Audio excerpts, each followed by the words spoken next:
Welcome viewer, this video tutorial describes how to disable phone link in Windows 11. Open Group Policy.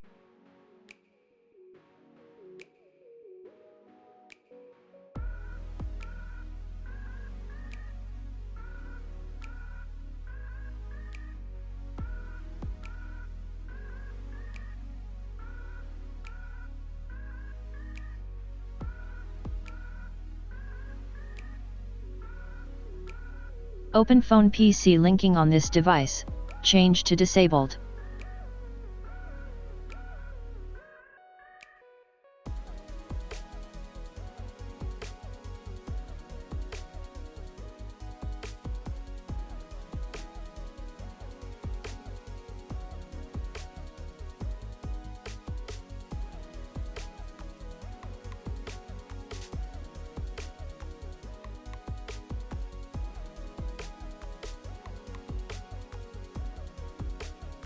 I hope this tutorial helps to you.